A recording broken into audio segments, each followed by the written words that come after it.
आकाश पाताळ एक करू, अजित पवारांचा घातपात असल्यास सोडणार नाही, कुणाचा बाप असला तरी शोधून काढू.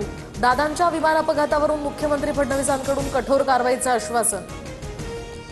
कर्नाटककडून महाराष्ट्राच्या मानहानीचा प्रयत्न. दादांच्या अपघाताचा कर्नाटकात गुन्हा दाखल होणं बेकायदेशीर. चौकशी अहवाल नंतर गुन्ह्यामध्ये परावर्तित होत असतो. सभागृहात फडणवीसांची माहिती. एडीआर झाला तरी एफआयआर करता येतो. रोहित पवारांचं मुख्यमंत्र्यांना उत्तर. तर राहुल गांधींनी कर्नाटकचं नाव घेतलं नाही, जिथे न्याय मिळेल तिथे जा असं सांगितलं. दिल्ली भेटीवरील आरोपांवरून रोहित पवारांचं स्पष्टीकरण. दादा हयात असताना कटकारस्थानं शिजली. दादांच्या निधनाच्या दिवशीच यांना पक्ष ताब्यात घेण्याची घाई झाली होती. तोंड उघडायला लावू नका, आमच्याकडे सर्व माहिती. सुनील तटकरेंचा नाव न घेता रोहित पवारांवर निशाणा. उंडवा जमीन गैरव्यवहार प्रकरणी खारगे समितीचा अहवाल सादर. अहवालामध्ये पार्थ पवारांचा उल्लेख नाही. शीतल तेजवानी, दिग्विजय पाटलांसह 2 अधिकाऱ्यांवर कारवाईची टांगती तलवार. तर तपासात आणखी कोणी दोषी आढळल्यास कारवाई होणार.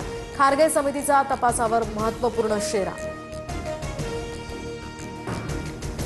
फडणवीसांना मुख्यमंत्रीपदावरून हटवण्यासाठी भोंदू खरातकडे काही लोकांनी पूजा घातली. जितेंद्र आव्हाडांचा स्फोटक दावा. फडणवीस 6 महिन्यात घरी जातील असं खरात म्हणाला. भर विधानसभेमध्ये आव्हाडांच्या दाव्यानं खळबळ.